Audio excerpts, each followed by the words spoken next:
Thank you very much, everyone. Thank you. We continue to see evidence that our aggressive strategy is working, and working at a very high level. Nationwide, the percent of tests that come back positive has declined very significantly. Last week, roughly 38% of the tests in New York were positive. This week, that number is down to 28%. New cases in New York are down 50% compared to a week ago, and fatalities are down 40% over the same period. In Louisiana, the rate of positive test resulted declined from 25% down to 15% in the last 7 days alone. 18 states now show a decline in a number of positive tests in the last 7 days. So over the last 7 days, been very, very significant progress. Half of all Americans live in states that have now taken steps to open their economies. Just yesterday, Governors Gavin Newsom, California, Tim Walz of Minnesota, and Bill Lee of Tennessee announced additional plans to restart certain sectors. We ask every American to maintain vigilance and hygiene, social distancing, and voluntary use of face coverings. We're opening our country. It's very exciting to see. We have a lot of talent involved, from governors down to people that just stand there and help you with the doors. There's been tremendous talent involved and tremendous spirit from our country. The country is a great place, and it's going to be greater than ever before. I really believe that. I think there's going to be a tremendous upward shift. I spoke with Tim Cook today of Apple, and they have a good sense of the market, and he feels it's going to be a V. The V is sharply upward later on as we actually get it fully open. Today, I signed the Paycheck Protection Program and Healthcare Enhancement Act, providing $320 billion to keep American workers on the payroll. $30 billion of the Paycheck Protection Funds will be reserved for small financial institutions, including those that serve minority and distressed communities, extending vital relief to thousands of African American and Hispanic American small business owners and their employees. The bill also delivers $75 billion for hospitals, so badly needed for hospitals. They've taken a very big hit. And medical providers in areas less affected by the virus. Hospitals and doctors should work with their state and local health officials on ways to safely resume elective medical treatments and care. Under the CARES Act, we're sending direct payments to millions of American workers. More than 80 million Americans have already received their payment, $3,400 for a typical family of four. $3,400. That's great. And you deserve it. The CARES Act requires that the federal government send out a notice of what benefits Americans are receiving. To fulfill the requirement, the Treasury Department is mailing a letter to me. It will include the amount, their economic impact payment, how it will arrive, direct deposit, check, or prepaid debit card, as well as a message to the nation letting each American know that we are getting through this challenge together as one American family. And that's what's been happening. The whole world is watching us. You have 184 countries out there that have been hit, and now it's probably higher than that. But they're all watching us. They're all watching, and they're calling, and they respect what we're doing so much. I spoke with the leaders of numerous countries today. They're asking if we can send them ventilators, and I'm agreeing to do it. We have tremendous capacity, now overcapacity of ventilators. We're filling up stockpiles for our states and for ourselves. Federal government has over 10,000 ventilators, and we could have a lot more if we wanted to do that, but we're helping Mexico, Honduras, Indonesia, France. We're sending to France. We're sending to Spain. We're sending to Italy, and we'll probably be sending to Germany should they need them. Over the last 3 years, we built the strongest economy and the most successful country the world has ever seen. Greatest economy the world has ever seen. Nobody's ever done anything like what we were able to do. And we will rebuild that economy. Our economy in the not too distant future, I really believe, with all that we've learned and all that we've done, will be just as strong and maybe stronger than ever before. even stronger than it was just 2 months ago. Some interesting note is that the FDA approved the first at-home COVID-19 test kit, just got approved, and Dr. Stephen, where is Stephen? Stephen Hahn, Stephen, is going to say a couple of words about that and some other things. I want to thank Stephen. The FDA has been incredible. They've been approving not only this, but they've been approving many things at a pace that's never happened before. And they're being very safe about it, as Stephen told me. He's told me very strongly. But at the same time, they're approving things at record numbers at a record rate, and it's really been helpful. Many tests are going on, many vaccine tests, and tests of every different kind. And things are happening, just like this event, things are happening very rapidly, and I'd like to have Stephen tell you a little bit about it. Thank you very much, Steve. Thank you, Mr. President. I appreciate the opportunity to tell you about what's happening at the FDA. We have a team of more than 18,000 employees, including 10,000 scientists, doctors, pharmacists, and nurses. And they've been working around the clock because, as you probably know, many of the medical products that are being used for the COVID-19 outbreak are, in fact, regulated by FDA. The staff have been hard at work authorizing tests and other medical products. As part of these efforts to support diagnostic test development during this global pandemic, the President has asked us, and under his leadership, to actually cut down as many barriers as we possibly could to get medical products into the medical community, and we have done that, of course, recognizing the urgency of the situation. I do want to emphasize what the President said, that is that we are very much paying attention to safety and with respect to tests, validity, and reliability of those tests.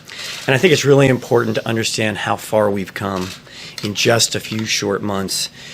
The academic community, which I come from, the private sector, the government, we've come together to develop diagnostics for a completely new infectious disease. And it's really important. We've heard from many test developers, both in academia and in the manufacturing world.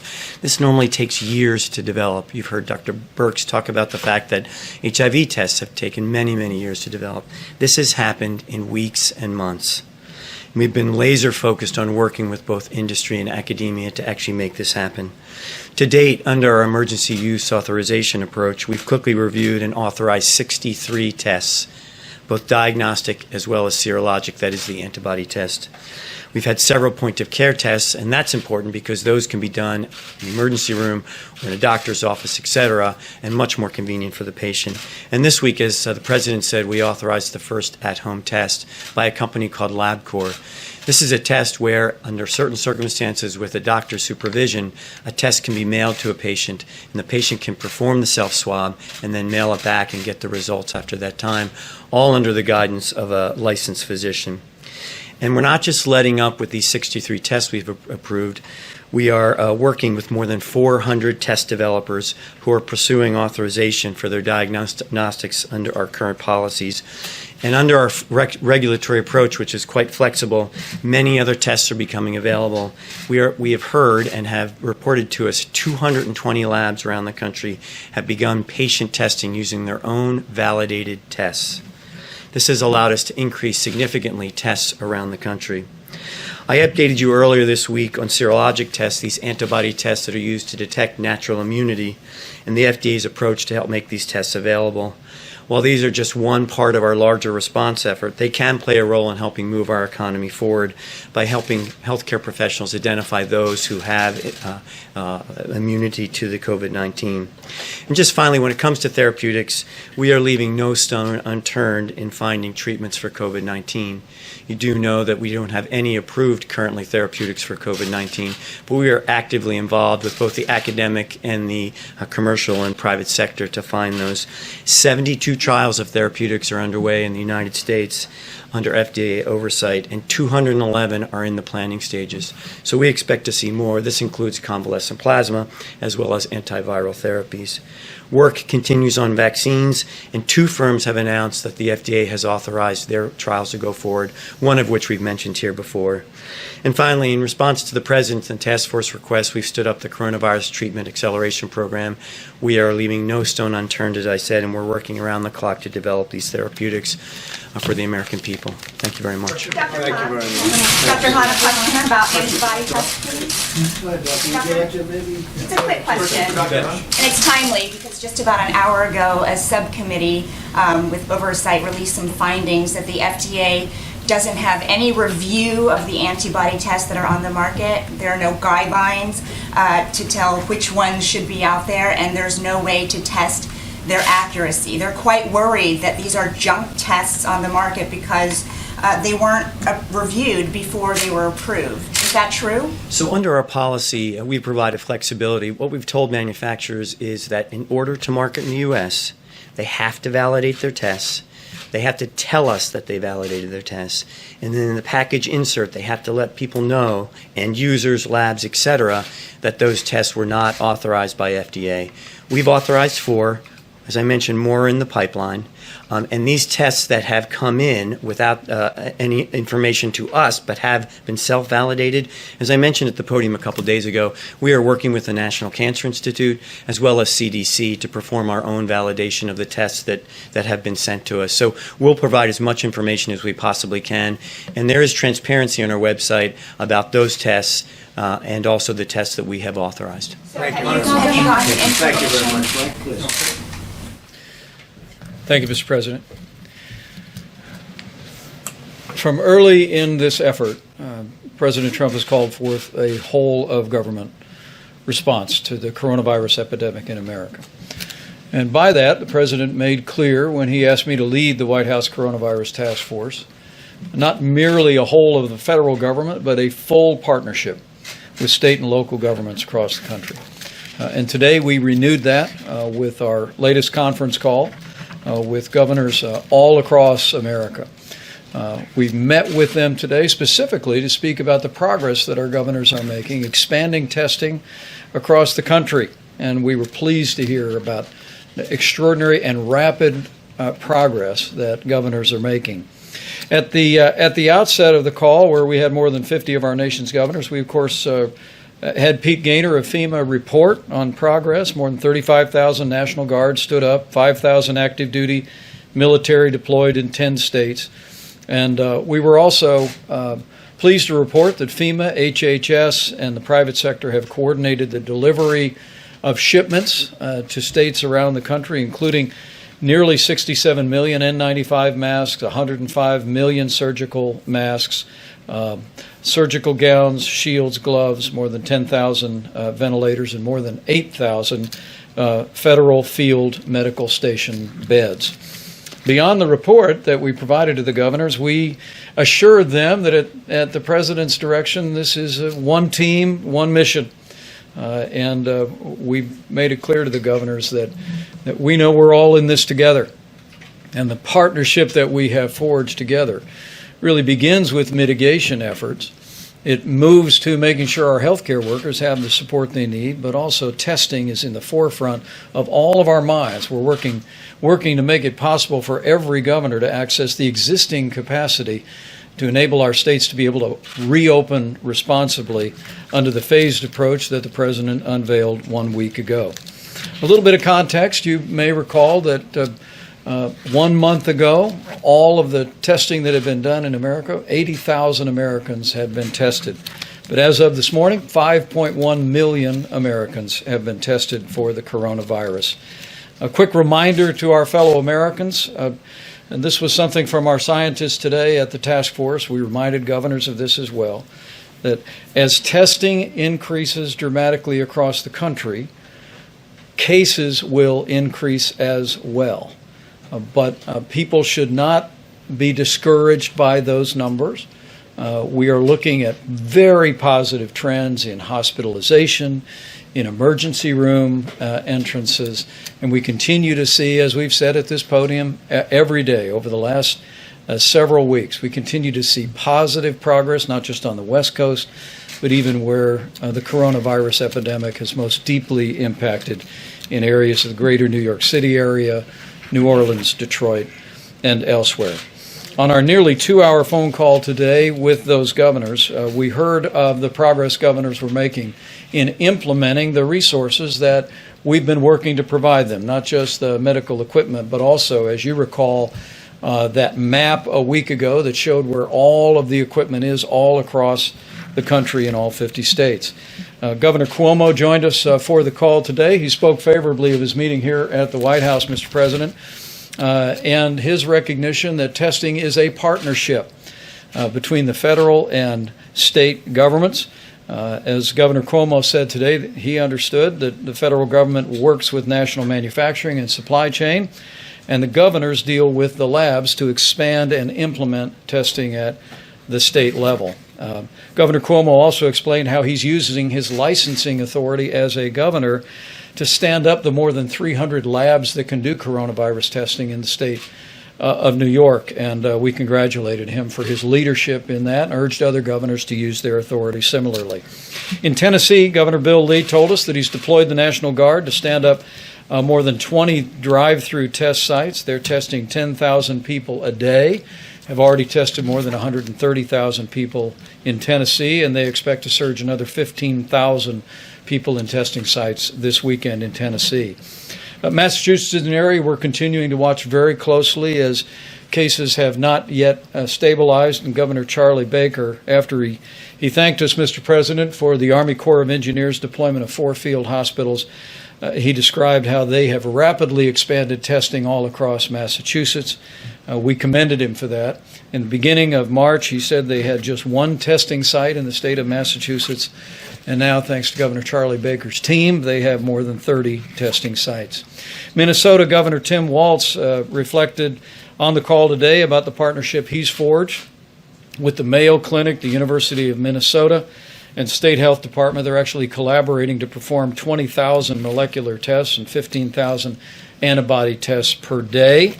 And I'm looking forward to traveling to the Mayo Clinic in Minnesota on Tuesday of next week to learn firsthand from the governor about their efforts across the state to expand testing.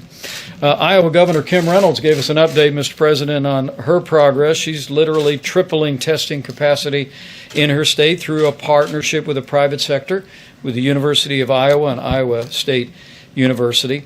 She also launched the testiowa.com website, which actually creates an access point for people to fill out a questionnaire about whether or not their symptoms or circumstances would justify a test. She said in the first 72 hours, 150,000 people went to the test site to receive an assessment, and Iowa is now testing 4,500 people a day in their state. In Indiana, I spoke also today with Governor Eric Holcomb. They've tested 72,000 Hoosiers to date. They're adding drive-through sites. They'll have 10 drive-through sites established by the state of Indiana before the end of the weekend. And as other governors have done, Governor Holcomb last week opened up half of their elective surgery sites and hospitals across the state, and they'll be opening up the balance of their elective surgery sites next week. In Maryland, another area that we're watching very closely, Governor Larry Hogan expressed appreciation for federal support as he's continuing to scale testing.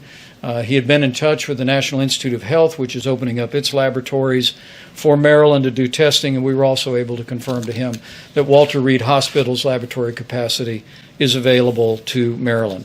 And in Utah, Mr. President, Governor Gary Herbert told us that he actually diverted 1,200 state employees to do contact tracing in their state. In the last 36 hours, 23,000 residents have also signed up for what they're calling their Healthy Together app. And they have 50 different testing locations across Utah and have tested 82,000 people in the state already. Other state examples, Mr. President, were just as inspiring. Governor Phil Murphy of New Jersey has forged a partnership with Rutgers University, working closely with the FDA. They've authorized a saliva-based test that is being deployed just at that site, that's expanding their ability to track what continues to be a very challenging environment in New Jersey. And Governor Mike Parsons of Missouri, Mr. President, also told us how they'd worked with Google Marketplace to create an online portal for more than 200 companies in Missouri who have repurposed their manufacturing lines to create medical supplies to meet their need within the state. And in Connecticut, Governor Ned Lamont spoke about positive trend lines in Connecticut, which has been really at the center of the outbreak in the greater New York area. But he also said they were hoping to double testing over the next week. Mr. President, that's just a sampling of what we heard today. And I know it's an encouragement to you, and I trust it's an encouragement to people all across the country, that at your direction we are implementing a testing strategy that is supported at the federal level, but it is deployed and managed at the state level. And we want to express our appreciation to every governor across the country that are standing up all of those labs that are available, that are working with us and our supply chain personnel to make sure that the reagents and the swabs and the equipment is there to be able to process the tests. And we're going to continue to increase testing dramatically in the weeks ahead. So we want to thank our governors for the progress that we're making on testing and for their role in urging their citizens to practice the kind of mitigation and social distancing efforts that are really making real progress. We're one team, one mission, that's to save lives. And because of all the efforts that have been made at the state level, and the strong guidance that's come from the federal level, because of the amazing healthcare workers across this country and our first responders, but mostly, I believe, because of the cooperation of millions of Americans who've put the guidance into practice. Their cooperation and their prayers have set us on a path where we are slowing the spread, we are protecting our most vulnerable. And I truly do believe the day will soon come when we will heal our land and we'll be able to reopen America and put this great nation back to work. Thank you, Mr. President. Thank you very much.